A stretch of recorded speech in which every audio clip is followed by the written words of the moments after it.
Olá, meus queridos. Nós estamos aqui para darmos sequência a todo o trabalho que tem sido feito através da nossa coordenação, o presbítero César, a nossa coordenadora Gláucia. E nós queremos agradecer pela sua presença, por você estar participando desse processo, o processo de aprendizado no qual você está aí e tem muitos conhecimentos. E eu estou aqui tentando puxar esses conhecimentos seus.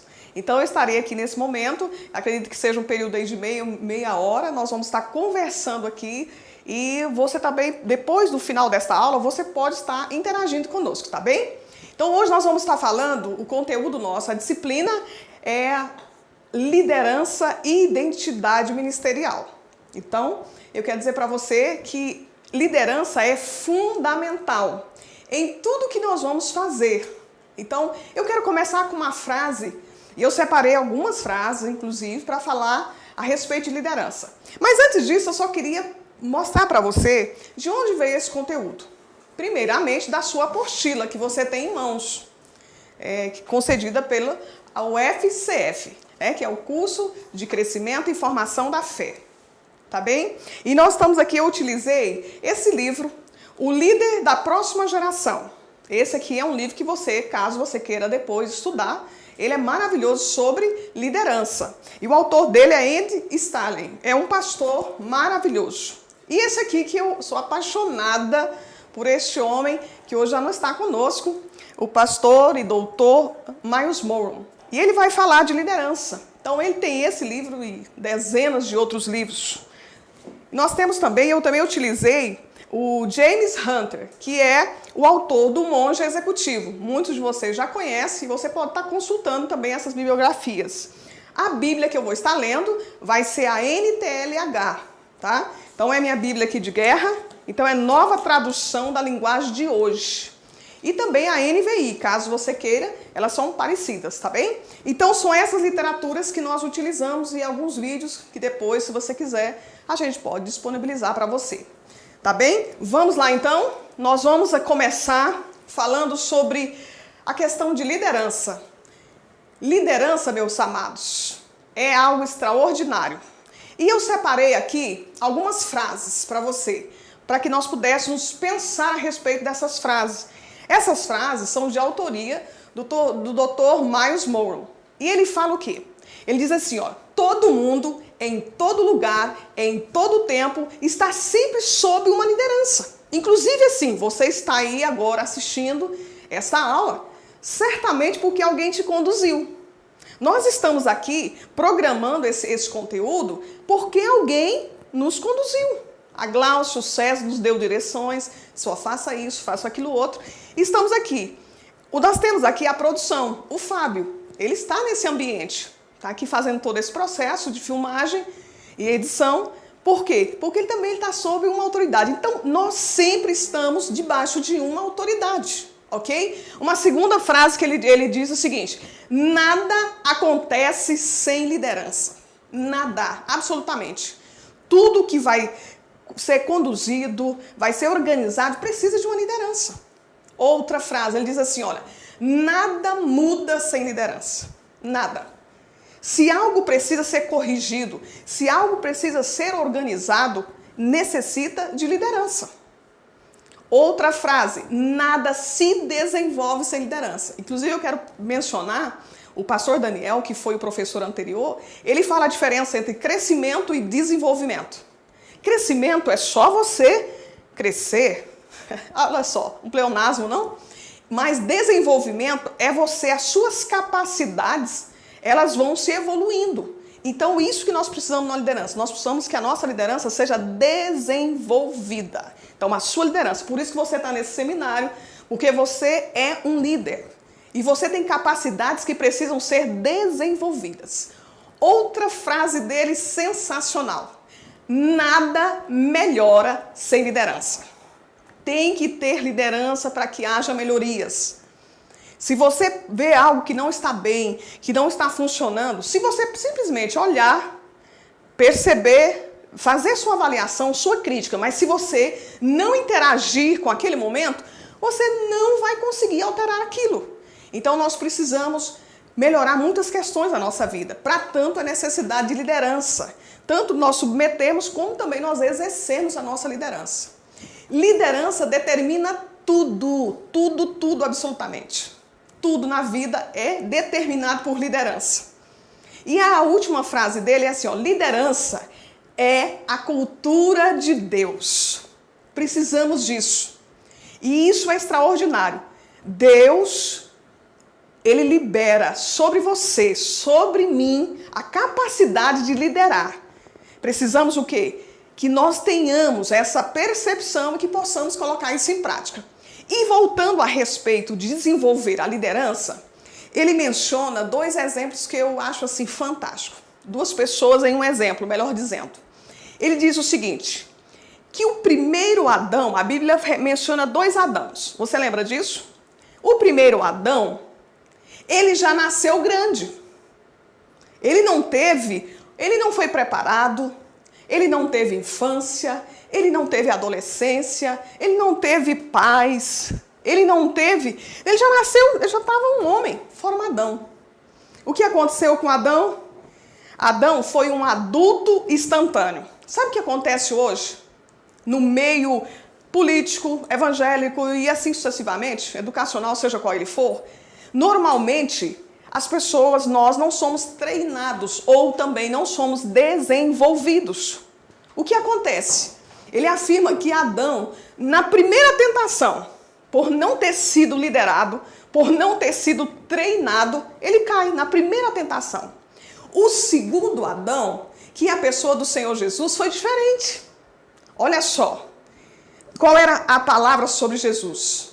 Deus Pai determinou que ele nasceria, que ele seria um bebê, que ele teria uma infância, que ele teria paz, que ele teria adolescência, a vida adulta. E o escritor de Hebreus, que eu acho um texto assim fantástico, eu quero ler inclusive ele para vocês, e eu queria inclusive pedir para você, esteja com a sua Bíblia aberta para que você possa acompanhar o que eu estou aqui falando de verdade. Olha só o que diz no livro de Hebreus, aos Hebreus, capítulo 5, versículo 8, diz assim, ó, embora fosse o Filho de Deus, ele aprendeu, olha só, por meio dos seus sofrimentos, a ser obediente. E depois de ser aperfeiçoado, ele se tornou fonte de salvação para todos os que lhe obedecem. Olha só, está escrito que sendo o Filho de Deus, ele teve que passar pelo processo. Então, liderança precisa passar pelo processo. E eu peço você agora, dê uma pausazinha aí, depois que eu te fizer uma pergunta. Liderança, ela é nata ou é aprendida? Pense, pare aí. Pense agora e responda para você mesmo, nessa sala onde você está. Liderança é nata ou aprendida? Essa palavra liderança, ela é uma palavra de língua inglesa, tá? E eu não vou falar agora o que significa, no próximo slide nós vamos estar falando sobre isso. Mas eu imagino que você tenha pensado se ela é nata ou se ela é aprendida, tá bem? Continuando, eu quero trazer alguns teóricos que eu já inclusive mostrei os livros para vocês. Eu quero trazer o John Maxwell, que o autor da sua apostila traz ele como exemplo máximo. Ele diz assim, olha, que segundo John Maxwell, quem é ele? Ele é o papa da liderança. Se hoje você quer aprender sobre liderança, leia os livros de John Maxwell. E ele vai dizer o seguinte, ele diz assim, olha, o líder, segundo o conceito dele, é um influenciador. É através da sua influência que eles serão, é através dessa influência que a pessoa tem, que serão obtidos resultados. Esses resultados virão através dessa influência. E o sucesso de uma organização, tudo é como consequência da influência da liderança. Ele traz essa definição. Eu trouxe também o Andy Stanley, que eu gosto demais dele. É um pastor na Geórgia, né? E é um especialista em liderança. Esse pastor, ele diz o seguinte, ele diz assim, ó, o líder nem sempre é o primeiro, o líder nem sempre é o mais inteligente, o líder nem sempre é o mais criativo, tá? Ele diz que nada disso. Mas como é que você vai identificar um líder? Ele vai falar assim, ó, que líder é aquele que tem coragem. É aquele que dá o primeiro passo para que as coisas sejam movimentadas, para que elas comecem a mudar. Então, liderar é fazer as coisas acontecerem por meio de outras pessoas. Essa é a definição dele. E quando ele fala de você dar o primeiro passo, eu quero trazer também um outro exemplo do Miles, que também você pode consultar depois na sua tela, Dr. Miles. Ele vai estar falando, ele assim, foi um treinador de centenas de milhares de liderança em todo o mundo. Foi um homem assim fantástico. Eu tive o privilégio de assisti-lo por algumas vezes e impactou a minha vida. E ele diz o seguinte, o que ele fala? Ele compara, ele traz um exemplo lindo. Ele fala que Deus se identifica com dois animais, a águia e o leão. A águia é o líder, é a líder, não, melhor dizendo, das aves. O leão é o líder dos animais. E aí ele propõe um momento, uma figura, e eu quero que você comece a imaginar. Olha só, o leão, ele é menor que um elefante. Um leão, ele é menor, menos pesado que um elefante. Um leão, ele é, eu diria, se você colocar, ele não é tão poderoso quanto o elefante. O elefante tem força, o elefante é pesado, o elefante, eu diria, um animal poderoso. Mas o leão chega diante de um elefante, olha para aquele monstrengo, ele olha e ele não vê aquele animal como se fosse eu diria uma ameaça. Sabe que ele olha para aquele animal e diz assim, ó, vou almoçar você. É isso que ele diz que um líder tem que fazer. Quando ele estiver diante de uma dificuldade, diante de um desafio enorme, maior, mais pesado, talvez mais poderoso que suas próprias forças, você tem que olhar para esse desafio e dizer assim, ó, eu vou jantar você, eu vou almoçar você. Ele fala disso com tanta propriedade, e ele diz, se você quer ser um bom líder, estude esses dois animais. A águia eu não vou mencioná-la agora, vou ficar somente com o leão. Mas esse exemplo nunca saiu da minha mente. Então você é uma pessoa que precisa ter o quê? A atitude. Por que o leão se vê e olha para o elefante e ele vai para cima? Ele não corre, ele vai para cima. Por quê? Ele tem uma atitude. E é isso que a nação espera de um líder. É isso que a sua escola espera de você, é atitude. É isso que a sua igreja espera de você, atitude. A sua casa, a minha casa, espera isso de nós, a nossa atitude, tá bem? E outra definição, ele vai falando isso daí, eu quero trazer uma questão, um dos maiores direcionadores de liderança é a Bíblia. A Bíblia é o livro que eu diria mais lido no mundo.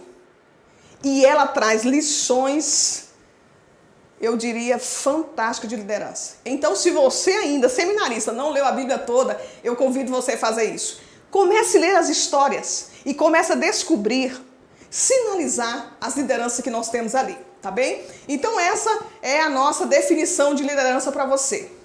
O autor dessa apostila ele traz os 4 modelos de liderança que precederam a vinda de Cristo, a primeira vinda.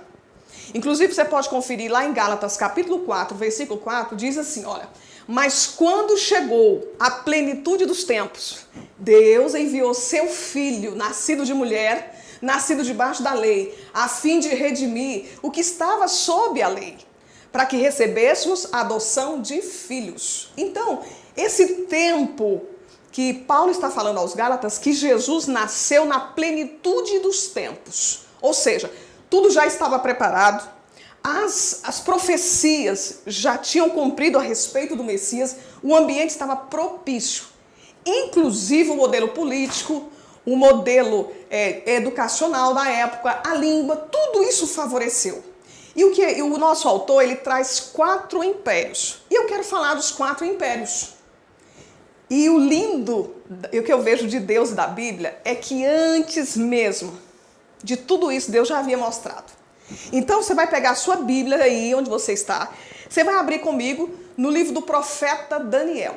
no livro do profeta Daniel, no capítulo 31. Ele vai trazer uma mensagem maravilhosa. O profeta Daniel, capítulo 2. Nós vamos ler um pouquinho sobre isso, falar sobre o rei.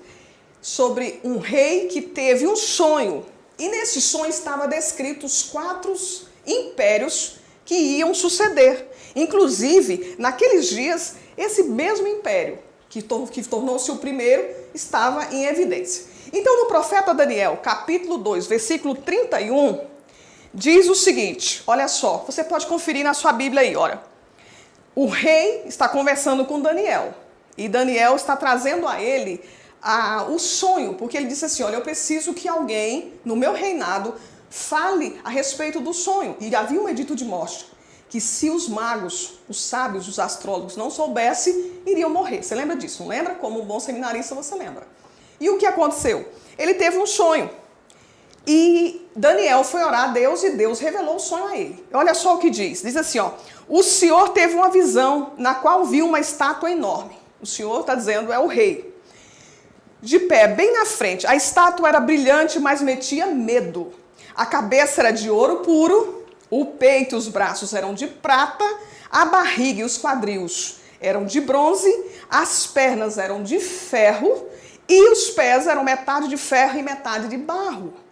E ele diz assim, enquanto o Senhor estava olhando, uma pedra se soltou de uma montanha e, sem que ninguém a tivesse empurrado, a pedra caiu em cima dos pés da estátua e a despedaçou. Imediatamente o barro, o ferro, o bronze, a prata e o ouro viraram o quê? Viraram pó. Nesse momento, como o pó que se vê no verão, destaca bem aqui, quando se bate o trigo para separá-lo da palha.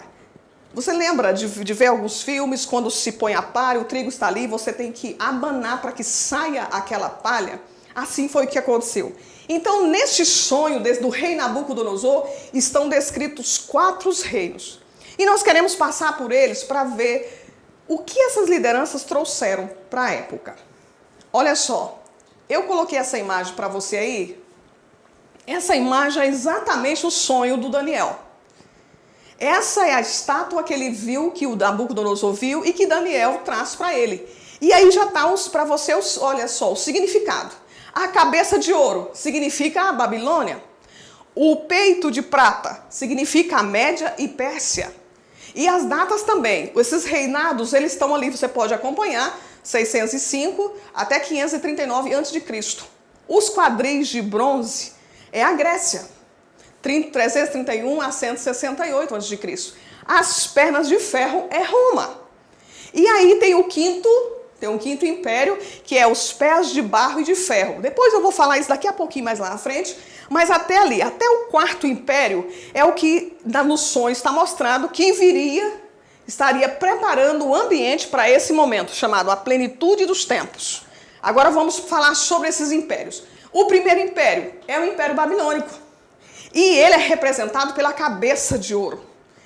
Ano 605, você está aí percebendo agora, ficava o quê? O Império Babilônico ficava na Mesopotâmia. A Mesopotâmia ficava, olha só, o nome Mesopotâmia significa meso é médio. Potânia fala de água. Então o império ficava entre rios, entre o rio Tigre e o rio Eufrates. Então ficava ali. Na parte superior nós tínhamos os assírios. Nos meados nós tínhamos a Babilônia. No final nós tínhamos os sumérios. Os assírios eram peritos na guerra. Lembra? Eles levantaram várias vezes contra Israel. Eles vinham e sitiavam e atacavam. Assim Israel, como todas as outras nações próximas e que fossem inimigas. A Babilônia também, representada pelo ouro. E os sumérios eram o quê? Era o pessoal responsável pela escrita, pela matemática, pela astrologia, pela matemática já é com os romos. Mas você vai poder ver isso aí direitinho. Então vamos ficar com esses 3 itens aí. Então, a cabeça de ouro. O ouro, ele fala do quê? De um material valioso. É um metal valioso.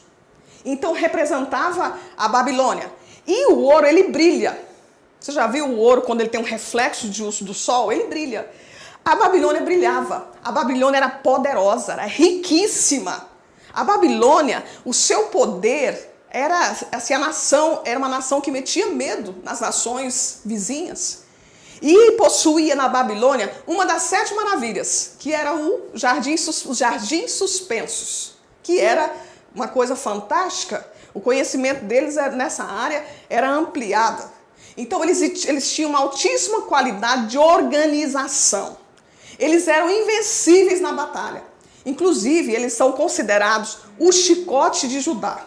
Ou seja, o que é o chicote de Judá? Deus usava essa nação, a Babilônia, para corrigir Judá, para corrigir o povo de Israel.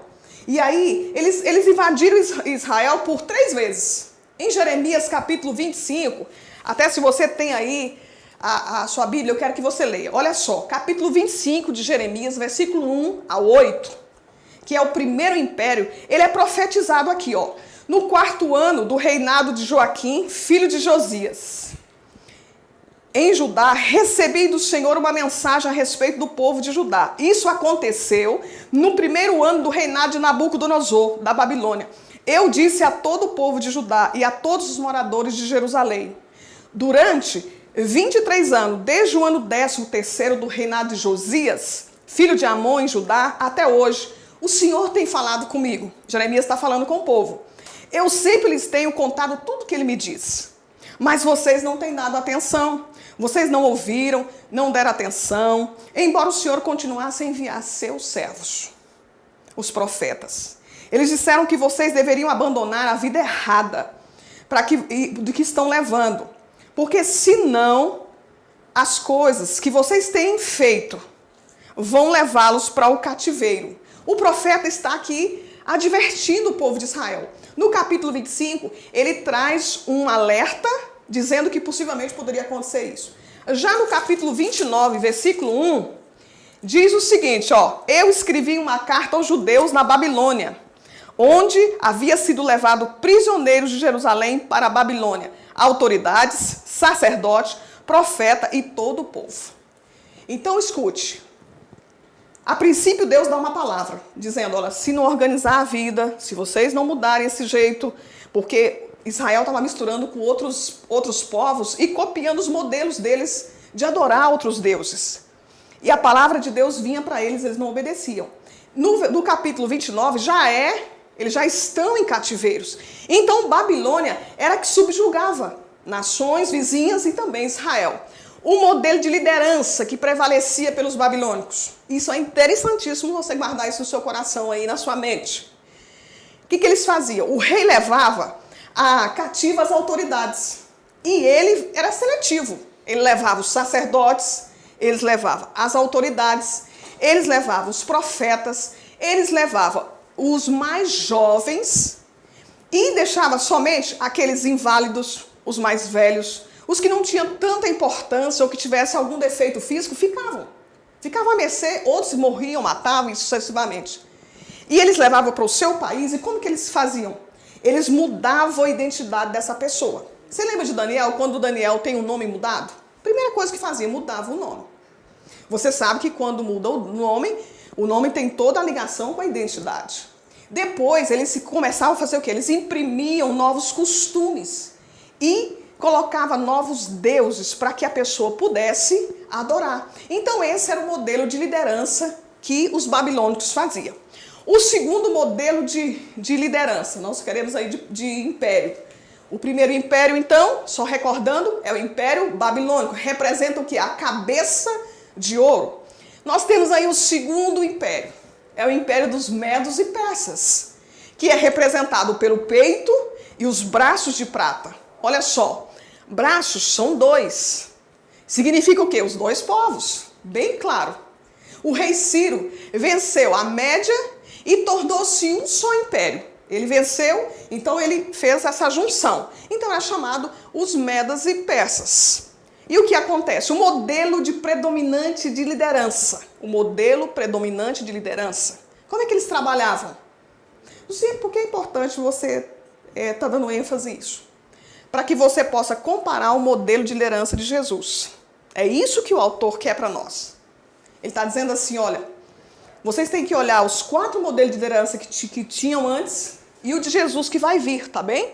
Então eles faziam o quê? Eles expandiram-se geograficamente.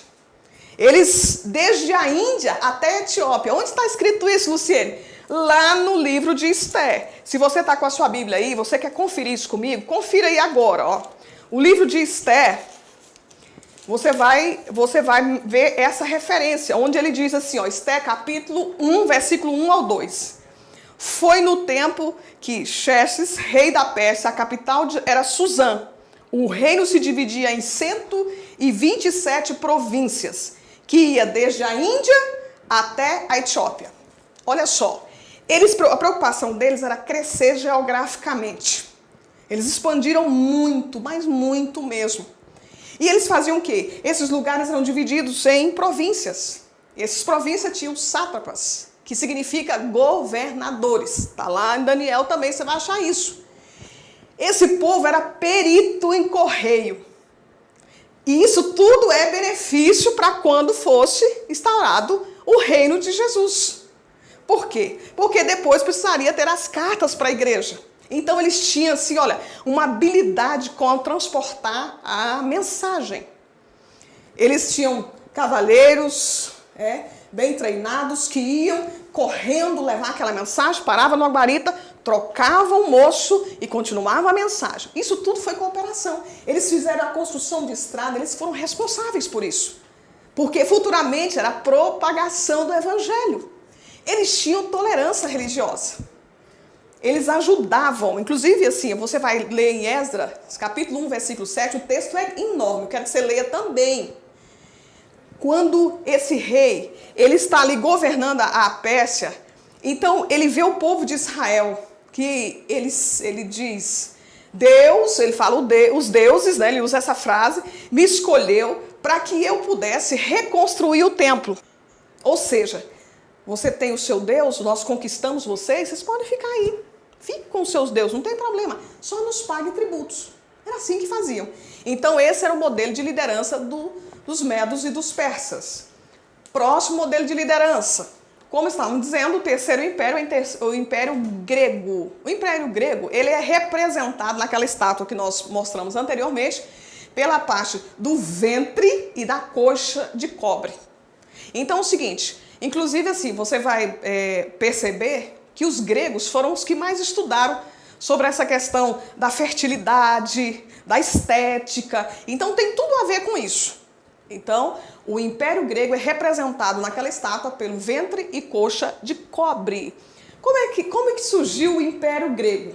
Olha só, o rei Filipe II, no ano 331 a.C., ele governava a Macedônia. A Macedônia era a parte, eu diria assim, quando você vai estudar sobre isso, a parte da Macedônia é uma parte mais assim, esquecida, era uma parte talvez menosprezada.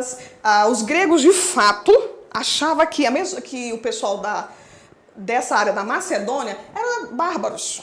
Então o que acontecia? Eles desprezavam um pouco. Tinha a Grécia elitizada e tinha os macedônios lá. Mas aí o que acontece? Chega Filipe II lá na Macedônia. E esse homem chega, e ele chega como liderança, ele chega chegando, como diz os meninos. E eles eram discriminados. E a Grécia mesmo, ela tinha os gregos elitizados, eles tinham divisões entre eles, umas guerrinhas particulares. E as 3 cidades mais importantes da Grécia eram elas, a Esparta, Atenas e Tebas. Esse povo que viviam nessas 3 polis, as maiores, e o que acontecia? Eles guerreavam muito entre si.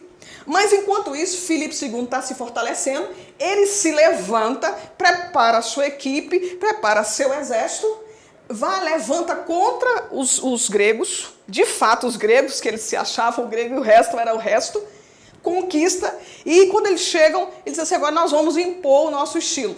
Os gregos elitizados ficam pensando, e agora? Ele vai fazer alguma coisa com a gente aqui, vai matar todo mundo, vai destruir todo mundo. Não. Sabe o que eles faziam?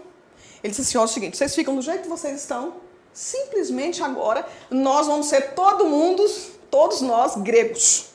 Ou seja, é chamada a Liga de Corintos. Você que é corintiano aí, eu vou até brincar com você, não tem nada a ver, mas era assim, ó, nós somos agora os gregos. Então fizeram essa junção, era isso que acontecia, continuaram cada um no seu lugar, mas Filipe II era o rei. Filipe II morre aos 47 anos. Levanta-se então seu filho. Quem é seu filho? Alexandre, que mais tarde vai se tornar Alexandre o Grande. Esse menino, ele tem apenas 20 anos. Você imagina? Quantos anos você tem aí agora? Pensa. Você está sentado me assistindo. Quantos anos você tem? O que você já liderou até hoje? Qual liderança na sua mão teve êxito e qual não teve? Você podia avaliar isso? Esse menino, com apenas 20 anos, ele chega e ele assume o lugar do pai e começa a impor um ritmo acelerado. Esse menino não teve, eu diria para você, ele não teve... o instrutor dele, melhor dizendo, o instrutor dele foi Aristóteles. Com ele, com esse professor, ele aprendeu o quê? Ele aprendeu sobre religião, ele aprendeu sobre política, ele aprendeu sobre poesia, teatro, ética. Era assim, e ele tinha, qual que era o modelo de Aristóteles? Era um modelo peripatético. O que significa isso, Luciene? Peripatético é o modelo que você ensina o seu líder, o seu liderado, perdão, enquanto você anda, enquanto você faz as coisas. Inclusive, Jesus usou muito isso. Então, esse é o modelo, que é um modelo ambulante, onde o mestre ia, o seu discípulo estava atrás e aprendia assim. Então, Alexandre o Grande, ele chega, ele expande, ele conquista, ele vai conquistando, ele conquista a Índia, ele conquista o Egito. No Egito, ele coloca Alexandria, ele vai construir uma cidade, ele põe o seu nome, Alexandria. Olha só o nome.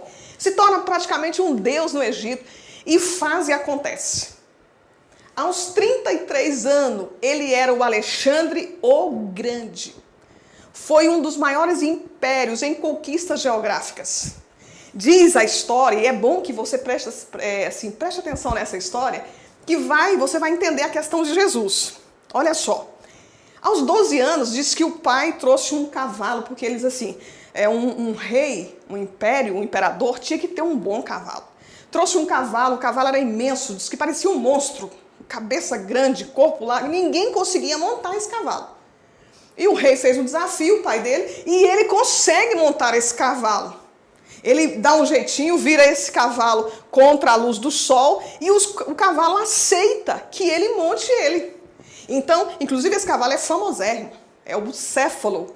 Ou seja, era um monstrengo, era uma coisa imensa. E ele consegue conquistar. Esse cavalo se tornou o aliado dele do coração. Era assim que diz as histórias sobre ele. Por quê? Por que eu estou te falando isso? Porque quando Jesus vem no império de Jesus, no reinado de Jesus, ele vem montado em quê? Você lembra? Daqui a pouquinho a gente fala disso. Tá bem? Então, qual que era o modelo de liderança que prevalecia lá na Grécia? O modelo era o seguinte, olha, os conquistados era... Inclusive, o nosso autor fala que John Maxwell fala que é um dos modelos melhores da época. Alexandre conquistava através da guerra, mas depois da guerra ele instaurava-se o diálogo.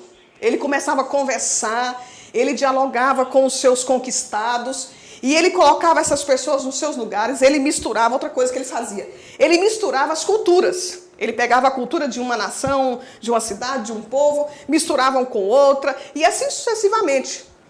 E eles o quê? O idioma grego, na época, tornou-se universal. É como o inglês nos nossos dias. Também favorecendo o quê? Favorecendo a vinda de Jesus. O advento da vinda de Jesus está tudo aí envolvido nisso daí. Então, o que acontece? Mas tem um detalhe que eu quero que você atente. Alexandre conquistou, fez, tornou-se um deus no Egito. Um deus, né? Dentro dos deuses que eles tinham lá. Colocou cidades com seu nome, avançou em 10 anos. Em 10 anos, de 20 a 30 anos, esse homem conquistou o mundo da época. Aos 33 anos, ele morre. 13 anos só foi o império dele, o reinado dele. Mas uma coisa que é interessante para você que está participando das aulas, e você avalie e pense. Alexandre não fez sucessor. Quando Alexandre morre, os seus 4 capitães, os seus generais, melhor dizendo, Cassandro, Lesimarco, Seleuco, Ptolomeu. O que eles fizeram? Como não tinha uma liderança definida, não tinha alguém expresso assim, fulano vai assumir. Esses 4 assumem esse reinado. E quando eles assumem esse reinado, as nações, o império grego fica em partes. E você lembra de um princípio bíblico que diz o seguinte: reino dividido não subsiste.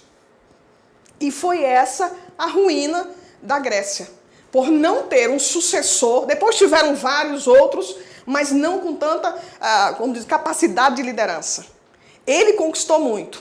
Às vezes nós, como líderes do ministério, no seu grupo, no seu pequeno grupo, na sua casa, no seu trabalho, nos nossos trabalhos, nós queremos conquistar, nós queremos avançar, nós queremos expandir. E está correto.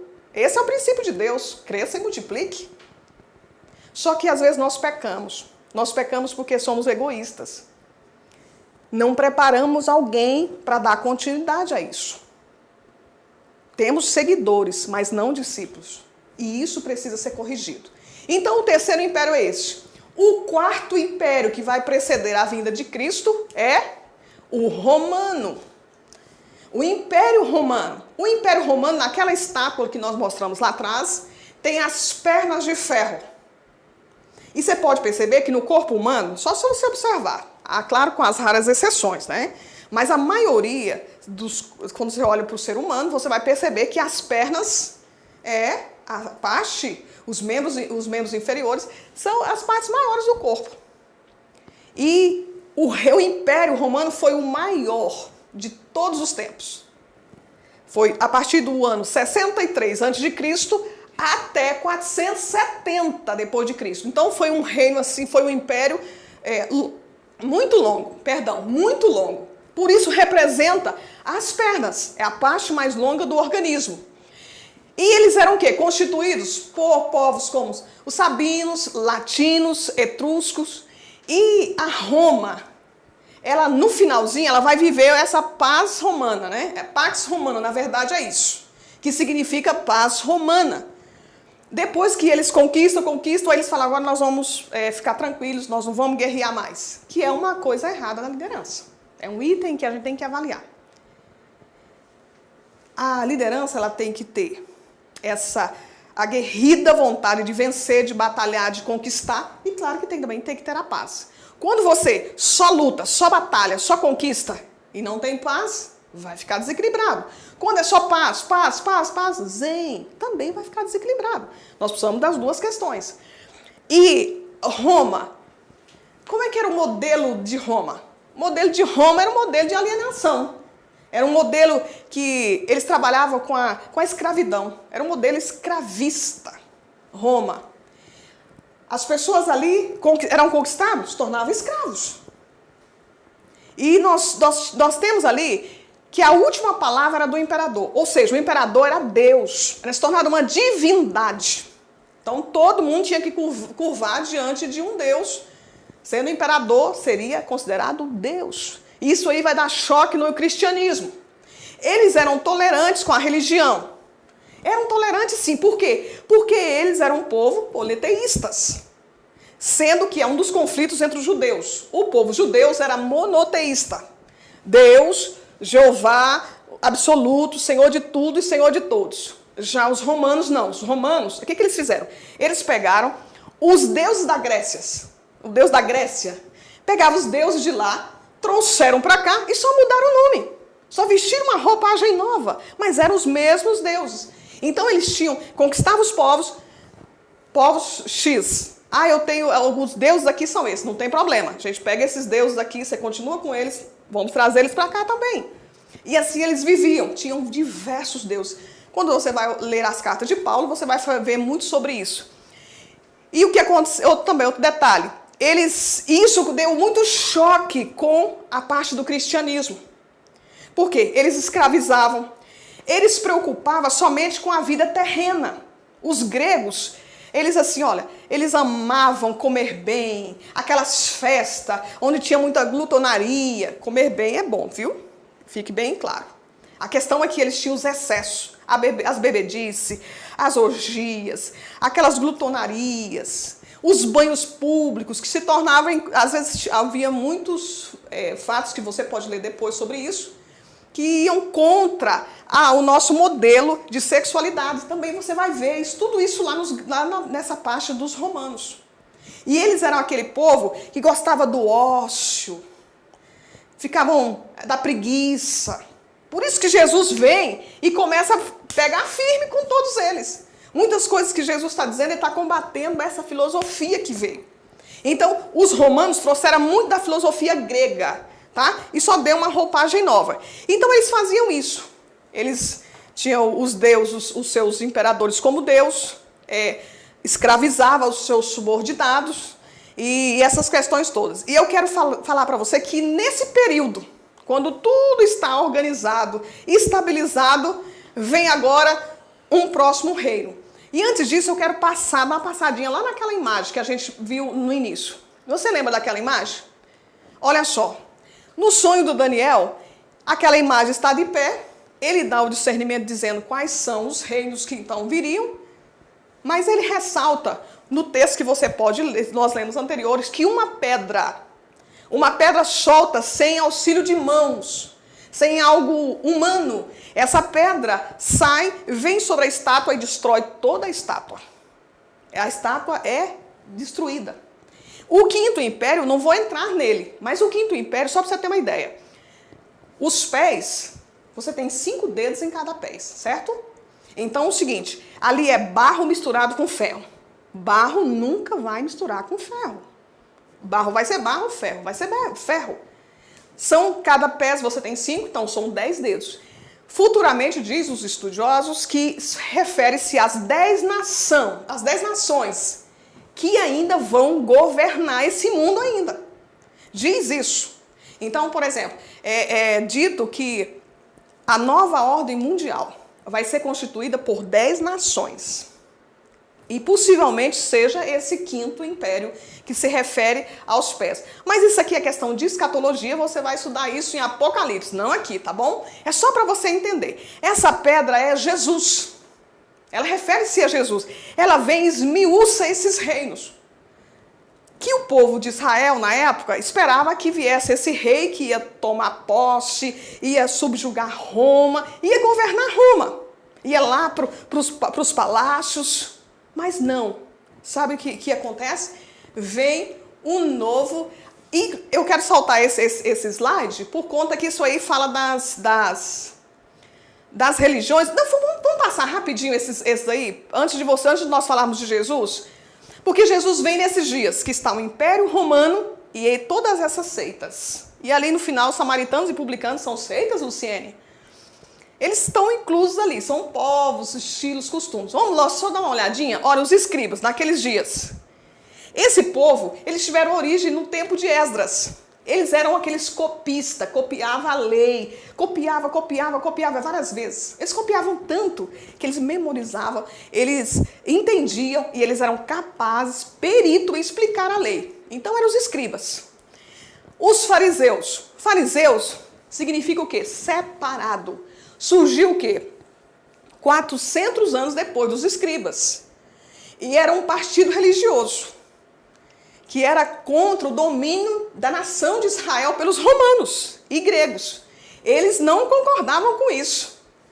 E muitos deles se tornaram escribas por conta de também estar estudando a lei. Muitos deles se tornaram isso. Então era uma seita, uma religião da época de Jesus. Também temos o quê? Os saduceus. Uma seita judaica que não acreditava na ressurreição, nem na recompensa após a morte. Esse povo era um povo rico, um povo influente, e eles faziam parte da política da época. Então, vai contra o ensino de Jesus, você lembra? Por isso que há muita guerra nesse período. Porque Jesus chega e fala que há ressurreição, que ele ia morrer, mas que ele ia ressuscitar. Pronto, loucura. Como é que um homem chega aqui e diz que vai ressuscitar, sendo que não há ressurreição? Os saduceus perseguiam Jesus E também tem esse detalhe. Tinha os essênios. Esses essênios eram interessantes. Eles não tinham propriedades privadas. Antes de nascer o sol, olha só, isso é um hábito bom. Eu falo sempre para os meus filhos, vamos levantar cedo. Antes de nascer o sol, eles não falavam nada antes de orar pela misericórdia de Deus. Isso é uma coisa legal, uma coisa boa. Joia. Mas o que acontecia? Eles se isolavam. É muito fácil quando a gente se isola e tem um certo equilíbrio. O desafio é quando você convive em comunidade, ou mesmo em família, ou no mesmo de liderança, seja ela cristã ou não cristã, quando você convive nesse meio e você poder manter a liderança, o equilíbrio, a tranquilidade. Isolamento é muito mais fácil. Então o que acontece? Eles dedicavam o quê? As rituais da purificação, batismos. Alguns acreditam, inclusive, que João Batista era essênio, mas acreditam só, tá bem? E tinha os herodianos. Herodianos era o quê? O partido político que favorecia as autoridades de Herodes sob o governo de Roma. Então, o que acontece? Era esse povo também que também brigava. Eles favoreciam essas autoridades de Herodes. Então, também tiveram guerras contra Jesus. Tinha os zelotes. Esse povo era maravilhoso. Sabe aquele que tem dentes assim, ó, sangue no olho e dentes afiados? Era mais ou menos isso. Eles tinham zelos pelas coisas. Esse povo, eles foi fundado por Judas Galileu. Esse foi o líder deles, que liderou a primeira revolta contra Roma. Porque eles não suportavam mais pagar imposto e através do quê? Como que eles reagiam? Eles faziam atentados, quase não sai, terroristas. Eles faziam isso. Então era a forma deles liderar. Todas essas seitas, é bom você observar. Porque é o modelo de liderança que eles tinham. Os samaritanos, que você já conhece, que são judeus que se misturaram no exílio com as culturas pagãs, eram eles. Que depois também vai contra, Jesus também vem para resgatar os samaritanos e mudar a sorte deles. E tinha os publicanos, que eram os próprios judeus, que muitos deles, não são todos, mas a maioria, eram judeus que iam para o lado do nosso imperador, eles iam para o lado do imperador, contra o seu próprio povo, para coletar impostos. Mas não era uma coleta de impostos justa, era injusta. Ou seja, eles traíam a nação de Israel. E era um povo extremamente odiado. Por que eu mencionei isso? Para que você veja o cenário. Então, estamos aí. 4 impérios. E agora, esse tanto de seitas e organizações. Chega Jesus. Essa pedra aqui é cortada sem auxílio de mãos. E vamos lá agora. Muito bem. A liderança de Jesus. A liderança de Jesus causou muito impacto, porque foi totalmente, eu diria, um modelo controverso, modelo da época. O rei, anunciado pelos profetas, foi rejeitado. Sabe por que foi rejeitado? Pela ausência de realeza visível, porque eles queriam uma realeza visível. Jesus não. Jesus era uma realeza interna. As pessoas se preocupavam somente com o externo. Jesus se preocupava com o interno. Mas mesmo assim, queridos, foi eu diria o império, o reino, que abalou os alicerces da filosofia, do mundo histórico da época, da política, em todos os lugares. Onde Jesus passava, acontecia um movimento de mudança. Então, o que acontece? Jesus foi um marco. A sua liderança alterou, inclusive, o calendário. Você vai perceber antes de Cristo e depois de Cristo. Só para você ter uma ideia. Esse calendário, inclusive, o calendário cristão, ele foi organizado pelo Papa Gregório XIII, no ano de 1582. Foi ele que oficializou esse calendário. Então, Jesus é aquele que chega e marca a história, a liderança dele. E a liderança dele vai contra a Roma. Porque Roma exerce uma liderança dominadora. Você pode repetir comigo aí? Liderança dominadora. É uma liderança que subjuga, que impõe. A liderança de Jesus é a liderança servidora. Você imagina isso? Um rei servindo? Era contra a cultura da época. Contra a cultura. Os reis eram servidos. Jesus vem e fala o quê? Ele fala assim, olha, no meu reino as coisas são diferentes. No reino natural que vocês estão vivendo, no reino de hoje, os maiores é que são os aclamados. Os maiores, os líderes, aqueles que são servidos é que são os maiores. Aí Jesus chega e ele vai introduzir uma liderança cristã,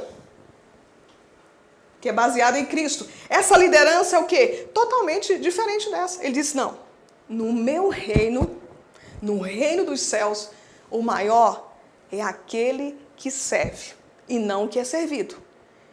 E, queridos, na época, Roma era dominada pelo pensamento filosófico helênico. Era esse pensamento que dominava. Inclusive, você pode ler isso lá em Mateus 5, 21, eu gostaria que você, se você pudesse parar a sua aula aí agora, pare. Antes de dar continuidade, você pudesse ler Mateus capítulo 5, 6 e 7. Por que, Luciene, eu tenho que ler esses 3 capítulos? Seria interessante, é uma sugestão. Por quê? Capítulo 5 e 6 de Mateus é a constituição do reino dos céus. As leis romanas diziam isso. Jesus chega e diz assim, eu vos digo isso. A cultura romana era influenciada pela Grécia. A Grécia era influenciada por quem? Pelas ideias filosóficas. E elas eram absolutas. E as ideias dos filósofos antigos, Sócrates, Platão, Aristóteles, estavam impregnadas nas pessoas. Eu ouvi uma fala linda do Maius, ele diz assim, olha, que ideia não se mata. O que é uma ideia? Ideia é um pensamento que você tem, que daqui a pouco vira fala, e essa fala, quando ela vem à tona, ela mostra que tipo de ideia que você tem, porque a ideia não é visível. Você tem uma ideia, ela não é visível, mas quando você abre a boca, quando você fala, a ideia vai se materializar. Até ele diz assim, olha, Jesus é a palavra encarnada, é a ideia de Deus Pai. Então, aquelas ideias dos gregos, da filosofia, era impregnada no povo. Jesus vem com a constituição dos céus e diz assim, ó, ouviste o que disse? Você lembra dessa frase? Ouviste o que disse? Inclusive, eu quero ler essa frase para você, para nós aqui, ó. Quando você vai começar, se pudesse começar, você vai Mateus capítulo 5, versículo 21. Eu vou ler aqui só alguns, tá bem? O 21 diz assim, ó. Vocês ouviram o que foi dito aos seus antepassados? Não mate. Quem matar será julgado. Mas eu digo que qualquer um que ficar com raiva do seu irmão será julgado. Ou seja, agora não é só matar, é julgar também. Eu trouxe uma nova lei. Você vai para o versículo 27. Diz assim, ó. Mas vocês ouviram o que foi dito. Não cometa adultério. Mas eu lhes digo que quem olhar para uma mulher e desejar possuí-la já cometeu adultério no seu coração. Olha só o parâmetro da lei, eu diria. A gente fala assim, a graça, né? A graça misturada com a lei de Jesus para nós. Olha só. Agora lê também, versículo 31. Viste o que foi dito? Quem mandar sua esposa embora deverá dar a ela um documento de divórcio. Mas eu lhe digo, olha só, todo homem que mandar sua esposa embora, a não ser por causa de adultério, será culpado de fazer com que ela se torne adúltera. Esse é o modelo de Jesus, da constituição dos céus. Outro versículo, 33. Vocês ouviram o que foi dito pelos seus antepassados. Não quebre a promessa. E assim sucessivamente. Versículo 38. Vocês ouviram o que foi dito. Olho por olho, dente por dente. Aí ele vai falar que não é esse modelo. Então, por isso que eu pedi para você ler esses 3 capítulos.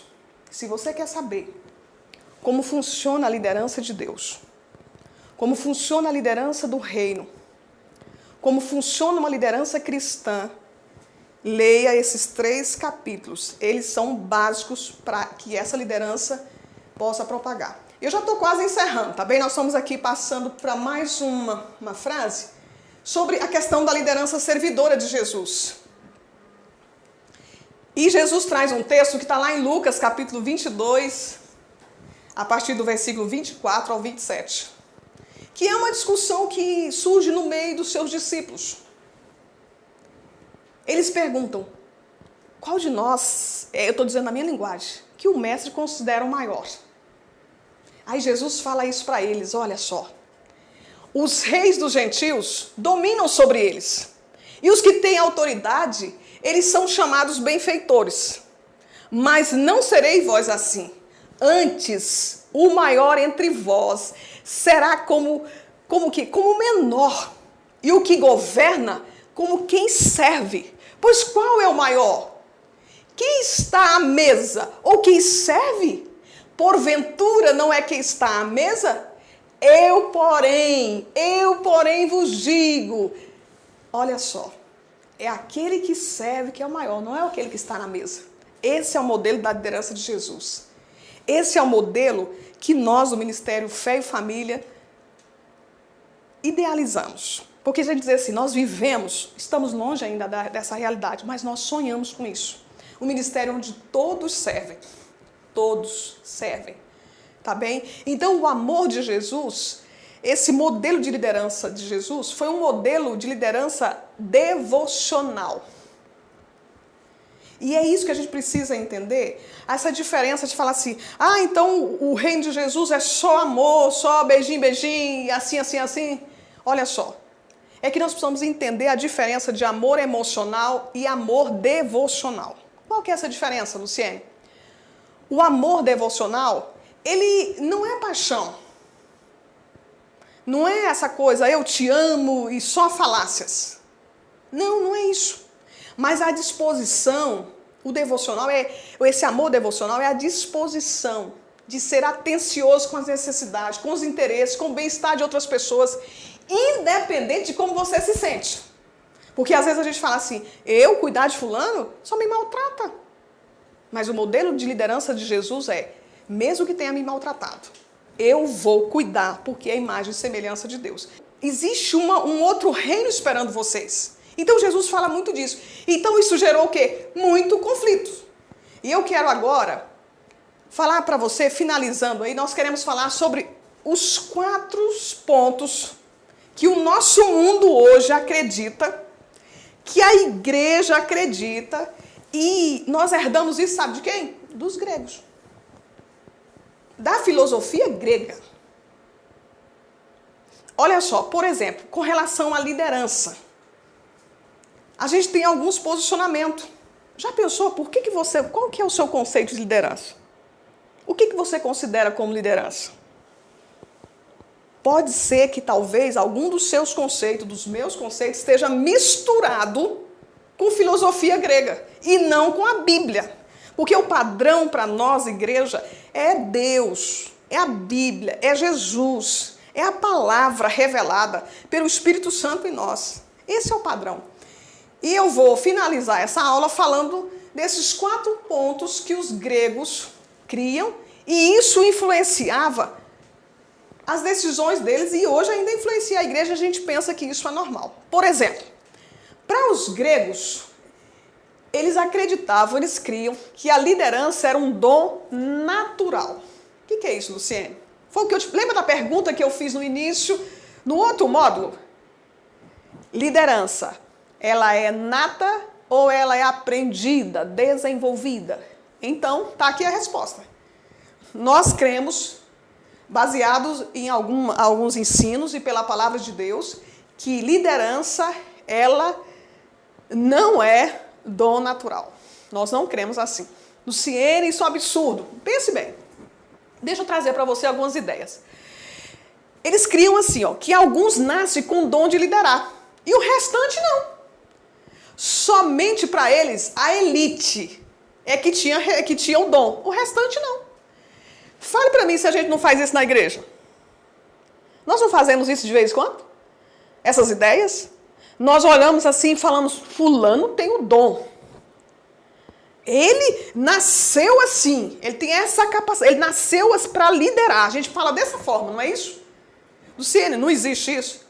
Pode ser que a pessoa tenha, sim, traços na sua personalidade que facilite a liderança, mas isso tem que ser desenvolvido. Então, às vezes, nós tornamos, sabe o quê? Exclusivista. E nós não treinamos as pessoas. Eu estou falando eu. Inclusive, eu quero melhorar nisso, tá? Segundo item que os gregos pensavam, é uma cultura grega. Eles criam que liderança é produto dos traços do nascimento. De que jeito? Eles criam que alguns nasciam com traços decisivos. Você imagina aí, olha para você agora, dá uma olhadinha, lembra como você é. Para os gregos, ser líder era alguém que tivesse uma altura X, 1,90 m, alguém que tivesse os olhos azuis, a pele muito clara, o cabelo, um certo padrão de cabelo. Era esse tipo de pessoa. Quem nascesse com a pele negra, o nariz inchato, olhos escuros, cabelos escuros, eram escravos. Então, era essa mentalidade. Acontece isso nos dias de hoje ou não? Às vezes nós olhamos a embalagem e dizemos, fulano dá certinho para isso aqui. Isso é uma mentalidade filosófica grega. Terceiro item que eles acreditavam. Olha só. Liderança é produto da providência dos deuses. Inclusive no meu slide o Deus está com letra maiúscula, tá? É minúsculo, tá bem? Liderança é produto da providência dos deuses. Ou seja, os deuses escolhiam quem seriam os líderes e quem seriam os seguidores. Essa era a filosofia grega. Não importava o que a pessoa fizesse, não importava se ela estudasse, que escola ela tivesse frequentado, não importava nada disso. Tudo estava determinado pelos deuses. E sabe que nós trazemos isso para dentro da igreja. A gente olha para as pessoas e diz assim, fulano é um homem de Deus. Fulana é uma mulher de Deus. E o resto é o quê? Luciene, mas tem lá Eliseu que fala, ó, que a sunamita fala, este é um homem de Deus. Ou seja, ela estava reconhecendo, não era por um título, mas por conta que aquele homem tinha um procedimento que era compatível com os padrões de Deus. E às vezes nós queremos, que era o modelo também lá, adorar pessoas. Nós não podemos adorar pessoas. Respeitar e honrar é o padrão de Deus. Guarde isso no seu coração. Honrar e respeitar as pessoas é o padrão de Deus. Mas curvar diante de homens não é o padrão de Deus. Porque esse era o padrão também que Roma usava. As pessoas se curvavam perante o imperador. O imperador era um Deus. Você lembra quando Pedro, ele cura o aleijado? As pessoas vão correndo para ele para adorá-lo. O que ele faz? Levanta que eu sou homem como você. Não é assim? Então nós precisamos pensar nisso. Luciene, então eu não vou... Não, não é isso. Respeite sua liderança, seja ela de qualquer área. Respeite, honre e adore a Jesus. Quarto e último pensamento grego. Liderança é produto de uma personalidade carismática. Você que está me assistindo. Nós estamos aqui estudando sobre liderança. Você é carismático? Essa palavra carisma, ela não tem na Bíblia, tá? Ela é uma palavra grega. Ela vem do grego, carisma. E ela fala de dom ou favor dos deuses. Ou seja, para os gregos, se você tem uma personalidade carismática, você tem boa oratória, você é alegre, você é exuberante, você é uma pessoa extrovertida, então você tem os dons dos deuses com letra minúscula. Agora, se você é quietinho, devagar, introspecto, você é classificado como escravo. E eu queria finalizar lembrando você da história do nosso Davi. Você lembra? Lembra quando Samuel foi à casa de Jessé, o pai de Davi?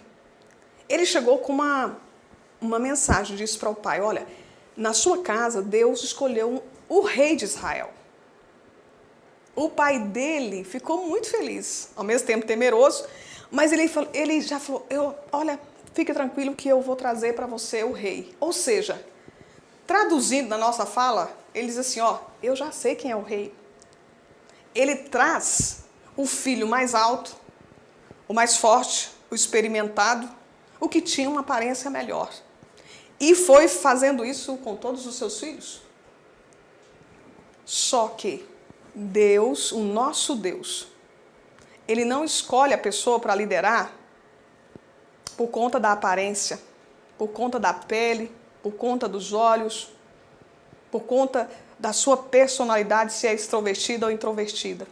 Sabe o que Deus procura? Deus procura num líder um coração. É isso que Deus procura. Um coração que se curve a Ele, que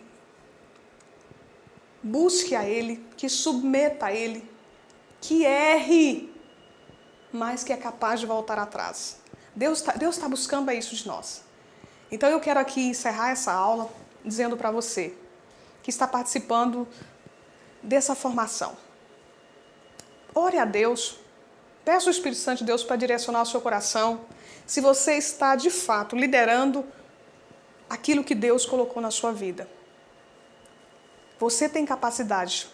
Deus colocou em você. Precise só que você talvez, esteja pensando, mas Luciane, talvez não fora desenvolvido, mas pode ser desenvolvido. Tá bem? Eu quero encerrar, mas antes disso, eu quero passar a tarefa para a próxima aula. E a tarefa será o seguinte, eu vou, através do WhatsApp, juntamente com os nossos coordenadores, olhar o seu nome, eu vou dividir vocês em duplas, nós vamos ter depois uma videoaula, todo mundo junto aí, participando, claro, que é um modelo novo que eu ainda estou aprendendo, tá bem? Tenha paciência comigo. E eu vou solicitar a você, que está no próximo slide aí, que você possa falar sobre os tipos de personalidade dos discípulos da equipe de Jesus. Na verdade, a equipe de trabalho que Jesus escolheu. Você vai trazer, a dupla vai trazer, eu vou escolher a dupla, vou designar o discípulo, você vai estudar, por gentileza, a vida e a obra dessa pessoa e vai comentar na próxima aula, de preferência se você conseguir escrever, seria muito bom, porque isso vai valer como nota para você, tá bem? Então nós vamos colocar os 12 discípulos e eu vou colocar o 13º, que é Paulo também, tá? Então Paulo, aí eu vou escolher também uma dupla para falar sobre eles. E eu queria que você exaurisse, por gentileza, dentro da sua capacidade e do seu tempo, todas as informações sobre esses homens, tá? Para que você possa ver, nós vamos depois discutir sobre isso, sobre essas personalidades, quais profissões eles tinham, que tipo de famílias eles eram e como foi que Jesus os chamou e por que ele chamou essa diversidade para a sua liderança, para a sua equipe, tá bem? Tarefa de casa. Veja lá no WhatsApp, eu vou dividir as duplas e na próxima aula nós vamos falar sobre isso, tá bem? Foi um prazer, Deus te abençoe. Você é um líder. Você é chamado por Deus. Desenvolva sua liderança.